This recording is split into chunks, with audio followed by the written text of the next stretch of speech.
ഇതിലേക്ക് ഇനി ഞാൻ കുറച്ച് പച്ചമുളക് അരിഞ്ഞതും കുറച്ച് സ്പ്രിംഗ് ഒണിയനും കൂടി ഇട്ട് കൊടുക്കും. ഈ ഒരു സോസാണ് നമുക്ക് റെസ്റ്റോറൻറ്റിലൊക്കെ കിട്ടുന്നത്. എല്ലാവർക്കും സലു കിച്ചണിലേക്ക് സ്വാഗതം. ഞാൻ സമീറ. ഇന്ന് ഞാൻ തയ്യാറാക്കാൻ പോകുന്നത് വളരെ പെട്ടെന്ന് തന്നെ തയ്യാറാക്കിയെടുക്കാൻ പറ്റുന്ന ചിക്കൻ ഫ്രൈഡ് റൈസ് ആണ്. അപ്പോൾ അത് എങ്ങനെയാണ് തയ്യാറാക്കുന്നത് നമുക്ക് നോക്കാം. ഫ്രൈഡ് റൈസ് തയ്യാറാക്കാൻ വേണ്ടി ആദ്യം തന്നെ നമുക്ക് ചിക്കൻ വേവിച്ചെടുക്കണം. അപ്പോൾ അതിന് വേണ്ടിയിട്ട് ഞാനിവിടെ എല്ലില്ലാത്ത ചിക്കൻ പീസാണ് എടുത്തിരിക്കുന്നത്. ബ്രസ്റ്റ് പീസ് ഇതുപോലെ 2 വലിയ പീസ് എടുത്തിട്ടുണ്ട്. ഇതിനൊന്നും പ്രത്യേകിച്ചൊരു അളവോ കണക്കോ ഒന്നുമില്ല കേട്ടോ. നമുക്ക് എത്രയാണോ വേണ്ടത് അതിനനുസരിച്ച് നമ്മൾ എടുക്കണം. അപ്പം ഞാൻ ഇതുപോലെ 2 പീസ് എടുത്തിട്ടുണ്ട്. അപ്പം ഇത് ഞാനിവിടെ നന്നായിട്ട് കഴുകിയെടുത്തതാണ്. ഒരു പ്രഷർ കുക്കറിലേക്ക് ഇട്ട് കൊടുക്കും. പിന്നെ ഇതിലേക്ക് ഞാൻ 1/2 ടീസ്പൂൺ മഞ്ഞൾപ്പൊടിയും 1/2 ടീസ്പൂൺ കുരുമുളക് പൊടിയും കൂടി ഇട്ട് കൊടുക്കുകയാണ്. പിന്നെ നമുക്ക് പാകത്തിനുള്ള ഉപ്പിട്ട് കൊടുക്കാം. ഇനി ഞാൻ ഇതിലേക്ക് 1 കപ്പോളം വെള്ളം ഒഴിച്ചു കൊടുക്കും. ഇത്രയും മതിയാകും. കുക്കർ മൂടിയിട്ട് വെയിറ്റ് ഇട്ട് ഗ്യാസ് ഓൺ ചെയ്ത് ഏകദേശം ഒരു 4-5 വിസിൽ വരെ ഇതൊന്ന് വേവിച്ചെടുക്കണം.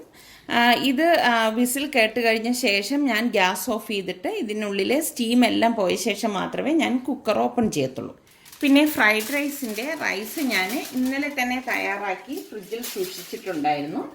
കണ്ടോ, എല്ലാം സെപ്പറേറ്റ് ആയിട്ടാണ് കിടക്കുന്നത്. ഒന്നും കട്ട പിടിക്കുകയോ ഒന്നും ചെയ്തിട്ടില്ല. അപ്പോൾ റൈസ് ഉണ്ടാക്കുന്നതിൻ്റെ വീഡിയോ ഇന്നലെ ഞാൻ പോസ്റ്റ് ചെയ്തിട്ടുണ്ടായിരുന്നു. അപ്പോൾ അതിനു മുൻപ് ഞാൻ കുട്ടികളുടെ ലഞ്ച് ബോക്സ് റെസിപ്പി എന്ന് പറഞ്ഞ് ചെയ്തതിലും ഈ റൈസ് ഉണ്ടാക്കുന്നതിൻ്റെ വീഡിയോ ഉണ്ടായിരുന്നു. അപ്പോൾ അത് ഞാൻ എൻ്റെ ഡിസ്ക്രിപ്ഷൻ ബോക്സിൽ അതിൻ്റെ ലിങ്ക് കൊടുത്തിരിക്കാം. എപ്പോഴും ഞാൻ റൈസ് ഉണ്ടാക്കുന്നത് കാണിച്ചു കഴിഞ്ഞാൽ നിങ്ങൾക്ക് ബോറായിരിക്കും. ഇത് വന്നിട്ട് ഓവർ കുക്ക് ആവാൻ പാടില്ല. ഒരു 95% മാത്രം വെന്താൽ മതിയാകും. നമ്മൾ ഫ്രൈഡ് റൈസിനൊക്കെ തയ്യാറാക്കുമ്പോൾ അത്രയും മാത്രം വേഗം മതിയാകും. പിന്നെ നമ്മൾ ഈ റൈസ് ഒന്ന് വെന്ത് കഴിഞ്ഞ ഉടൻ തന്നെ നമ്മൾ ഡ്രെയിൻ ചെയ്ത് മാറ്റുകയാണ് ചെയ്യുന്നത്. അപ്പോൾ തലേ ദിവസം ഇതുപോലെ ഉണ്ടാക്കി ഫ്രിഡ്ജിൽ വെക്കുന്നതാണ് എപ്പോഴും ഫ്രൈഡ് റൈസ് ഉണ്ടാക്കുമ്പോൾ നല്ലത്. പിന്നെ ഒരു പ്രത്യേക ടേസ്റ്റാണ് കേട്ടോ. ചൂടോടുകൂടി ഒരിക്കലും നമ്മൾ ഫ്രൈഡ് റൈസ് തയ്യാറാക്കാൻ നോക്കരുത്. റൈസ് ചൂടോടുകൂടി അങ്ങനെ ചെയ്തു കഴിഞ്ഞാൽ കട്ട പിടിക്കാനൊക്കെ സാധ്യത കൂടുതലാണ്. അപ്പോൾ അതൊന്ന് ശ്രദ്ധിച്ചാൽ മതി. ഇപ്പോൾ തലേദിവസം അല്ലെങ്കിലും ഇപ്പോൾ ഒരു 3-4 മണിക്കൂർ മുൻപ് നമുക്ക് റൈസ് തയ്യാറാക്കി വെച്ചിരിക്കുകയാണെങ്കിൽ പെട്ടെന്ന് തന്നെ ഫ്രൈഡ് റൈസ് തയ്യാറാക്കിയെടുക്കാൻ പറ്റും. ഇതിവിടെ സ്റ്റീമൊക്കെ പോയിട്ടുണ്ട്. ഞാൻ ഇനി കുക്കർ ഓപ്പൺ ചെയ്യാണ്. ചിക്കൻ ഇവിടെ പാകത്തിന് വെന്ത് വന്നിട്ടുണ്ട്. അപ്പം നമ്മൾ ഈ ഇരിക്കുന്ന സ്റ്റോക്ക് കളയൊന്നും വേണ്ട കേട്ടോ. ഇത് നമുക്ക് ഒരു കണ്ടെയ്നറിൽ അടച്ചിട്ട് ഒന്ന് തണുത്ത ശേഷം ഫ്രിഡ്ജിൽ സൂക്ഷിക്കാവുന്നതാണ്. ഇപ്പം നമ്മൾ ചിക്കൻ കറി ഉണ്ടാക്കുമ്പം ഈ സ്റ്റോക്ക് ഉപയോഗിച്ച് കഴിഞ്ഞാൽ നല്ല ടേസ്റ്റ് ആയിരിക്കും ചിക്കൻ കറിക്ക്. അതല്ലെങ്കിൽ കുട്ടികൾക്ക് നമുക്ക് സൂപ്പ് ഉണ്ടാക്കി കൊടുക്കുമ്പോൾ ഈ സ്റ്റോക്ക് ഉപയോഗിക്കാം. അപ്പം ഇത് നമ്മൾ കളയൊന്നും വേണ്ട. നല്ല സ്റ്റോക്കല്ലേ, നമ്മൾ ഉണ്ടാക്കിയെടുക്കുന്ന സ്റ്റോക്കല്ലേ ഇത്. ഞാൻ ഇതിൽ നിന്നിപ്പോൾ ചിക്കൻ മാത്രം എടുത്തിട്ട് ചെറിയ ചെറിയ പീസായിട്ടൊന്ന് കട്ട് ചെയ്തെടുക്കും. നമ്മൾ ഫ്രൈഡ് റൈസിലൊക്കെ കഴിക്കുന്ന ആ ഒരു പരുവല്ലേ, ഇതുപോലെ തീരെ ചെറുതാക്കത്തില്ല. ഈ ഒരു പരുവത്തിൽ നമുക്ക് കടിച്ചാൽ കിട്ടുന്ന ആ ഒരു രീതിയിൽ ഞാൻ ഇത് കട്ട് ചെയ്തെടുക്കും. ചിക്കൻ ഞാൻ ഇതുപോലെ കട്ട് ചെയ്ത് എടുത്തു വെച്ചിട്ടുണ്ട്. അപ്പം നമുക്കിനി ഇത് എങ്ങനെയാണ് തയ്യാറാക്കുന്നത് നോക്കാം. ഈ ഫ്രൈഡ് റൈസിൽ ചേർക്കാൻ വേണ്ടിയിട്ടുള്ള വെജിറ്റബിൾസ് ഞാനിവിടെ പൊടിയായിട്ട് അരിഞ്ഞെടുത്ത് വെച്ചിട്ടുണ്ട്. കുറച്ച് ക്യാരറ്റ്, ക്യാബേജ്, ബീൻസ്, പിന്നെ ഞാൻ കുറച്ച് ക്യാപ്സിക്കം കൂടി ഇതിലേക്ക് ചേർത്ത് കൊടുക്കും.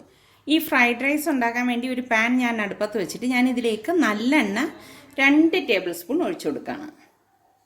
ശരിക്കും നല്ലെണ്ണയിൽ ഉണ്ടാക്കുമ്പോൾ നല്ലൊരു ടേസ്റ്റാണ് കേട്ടോ. നല്ലെണ്ണയ്ക്കൊപ്പം തന്നെ ഞാനിവിടെ സൺഫ്ലവർ ഓയിൽ 2 ടേബിൾ സ്പൂൺ കൂടി ഒഴിച്ചു കൊടുക്കുകയാണ്. ഇനി ഇതിലേക്ക് ഞാനിവിടെ ഒരു 8-10 വെളുത്തുള്ളി ചതച്ചെടുത്ത് വെച്ചിട്ടുണ്ട്. അപ്പം ചെറുതായിട്ട് അരിയുന്നതിൽ നിന്നും നമ്മൾ ഈ വെളുത്തുള്ളി ചതച്ചെടുക്കുന്നതാണ് ടേസ്റ്റ് കൂട്ടുന്നത്. അത് ഇതിലേക്ക് ഇട്ട് കൊടുക്കാം.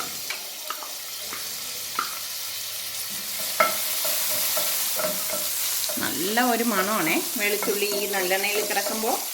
ഇനി നമുക്ക് ഈ അരിഞ്ഞു വെച്ചിരിക്കുന്ന വെജിറ്റബിൾസ് ഉണ്ടല്ലോ, അത് ഇതിലേക്ക് ഇട്ട് കൊടുക്കാം.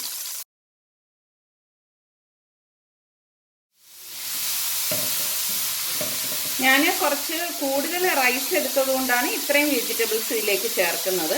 നിങ്ങൾക്ക് എത്ര വേണമെന്ന് നിങ്ങൾക്ക് തന്നെ തീരുമാനിക്കാം കേട്ടോ.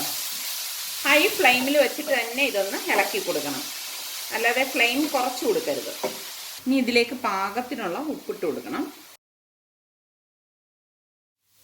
വെജിറ്റബിൾസ് ഇവിടെ വഴണ്ടി വന്നിട്ടുണ്ട്. ഇത്രയും മതിയാകും. ഇനി ഇതിലേക്ക് ഞാനിവിടെ 1 ടേബിൾ സ്പൂൺ വിനാഗിരി ഒഴിച്ചു കൊടുക്കണം. 1/2 ടീസ്പൂൺ സോയാ സോസ് കൂടി ഒഴിച്ചു കൊടുക്കാം. ഇത്രയും മതിയാകും. ഞാനിതിലേക്ക് 1 ടേബിൾ സ്പൂൺ ടൊമാറ്റോ കെച്ചപ്പ് കൂടി ഒഴിച്ചു കൊടുക്കും. ഇതോടൊപ്പം തന്നെ ഞാൻ 1 ടീസ്പൂൺ കുരുമുളക് പൊടിയും കൂടി ഇട്ട് കൊടുക്കാം. എല്ലാം കൂട്ടിയിട്ട് നന്നായിട്ടൊന്ന് മിക്സ് ചെയ്ത് കൊടുക്കാം.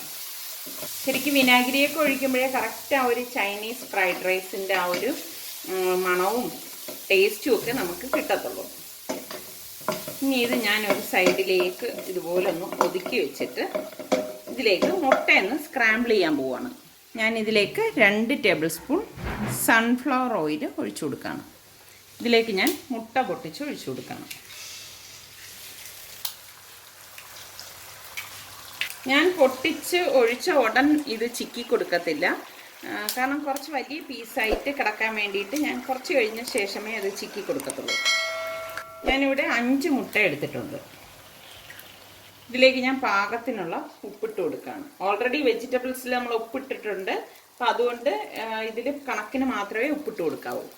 അതുപോലെ തന്നെ ഈ മുട്ടയ്ക്ക് പാകത്തിനുള്ള കുരുമുളക് പൊടിയും കൂടി ഇട്ട് കൊടുക്കാം. കൈകൊണ്ട് ഇങ്ങനെ ഒന്ന് വെതറി കൊടുക്കുന്നതാണ് നല്ലത്. ഞാൻ തരിതരിപ്പായിട്ട് പൊടിച്ചെടുത്ത കുരുമുളക് പൊടിയാണ് ഇതിലേക്ക് ചേർത്ത് കൊടുക്കുന്നത്. ഇനി പതുക്കെ ഒന്ന് ഇളക്കി കൊടുക്കണം.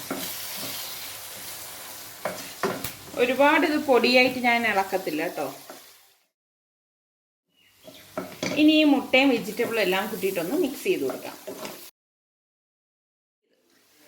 ഞാനിവിടെ വേവിച്ച് ചെറിയ പീസായിട്ട് എടുത്ത് വെച്ചിരിക്കുന്ന ഈ ചിക്കൻ പീസസ് ഇതിലേക്ക് ഇട്ട് കൊടുക്കണം. എല്ലാം കൂട്ടിയിട്ടൊന്ന് മിക്സ് ചെയ്യാം. ഹൈ ഫ്ലെയിമിൽ വെച്ചിട്ട് തന്നെയാണ് ഞാനിപ്പോൾ മിക്സ് ആക്കുന്നത് കേട്ടോ. ഇനി ഇതിലേക്ക് കുറച്ച് ക്യാപ്സിക്കം കൂടി ഇട്ട് കൊടുക്കാം. എല്ലാം കൂട്ടിയിട്ട് നന്നായിട്ടൊന്ന് മിക്സ് ചെയ്ത ശേഷം നമ്മൾ ഈ വേവിച്ച് വെച്ചിരിക്കുന്ന റൈസ് ഇതിലേക്ക് ഇട്ടിട്ട് ഇളക്കി കൊടുക്കാം.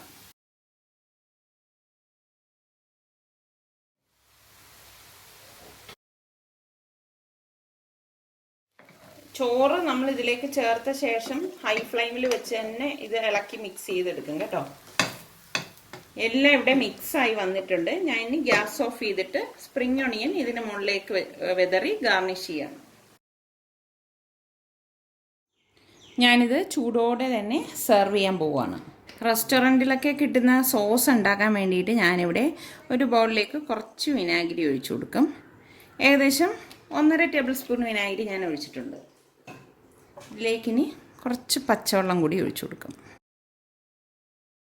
ഇനി ഇതിലേക്ക് ഞാൻ 1 ടേബിൾ സ്പൂൺ പഞ്ചസാരയിട്ട് കലക്കി കൊടുക്കും. കുറച്ച് ഉപ്പിട്ട് കൊടുക്കും. സെർവ് ചെയ്യേണ്ട ബൗളെടുത്തിട്ട് ഇത് ഞാൻ ഈ ബൗളിലേക്ക് ഒഴിച്ചു കൊടുക്കാം. ഇതിലേക്ക് ഞാൻ കുറച്ച് പച്ചമുളക് അരിഞ്ഞത് കുറച്ച് സ്പ്രിംഗ് ഒണിയനും കൂടി ഇട്ട് കൊടുക്കും. ഈ ഒരു സോസാണ് നമുക്ക് റെസ്റ്റോറൻറ്റിലൊക്കെ കിട്ടുന്നത്. പെട്ടെന്ന് തന്നെ തയ്യാറാക്കിയെടുക്കാൻ പറ്റുന്ന ചിക്കൻ ഫ്രൈഡ് റൈസ് ഇവിടെ തയ്യാറായിട്ടുണ്ട്. അപ്പം നിങ്ങൾ എല്ലാവരും ഇത് ട്രൈ ചെയ്ത് നോക്കണം. കുട്ടികൾക്കൊക്കെ എന്തായാലും ഇഷ്ടപ്പെടും. ട്രൈ ചെയ്ത് നോക്കി നിങ്ങൾക്ക് ഇത് ഇഷ്ടമാണെങ്കിൽ ഇതിൻ്റെ ലിങ്ക് ഷെയർ ചെയ്യാനും ലൈക്ക് ചെയ്യാനും കമൻറ്റ് ചെയ്യാനും ഒന്നും മറക്കരുതേ. അതുപോലെ തന്നെ സലു കിച്ചൻ സബ്സ്ക്രൈബ് ചെയ്തിട്ടില്ലാത്തവരുണ്ടെങ്കിൽ ഈസി റെസിപ്പികൾക്കായി സലു കിച്ചൻ സബ്സ്ക്രൈബ് ചെയ്യുകയും വേണം കേട്ടോ.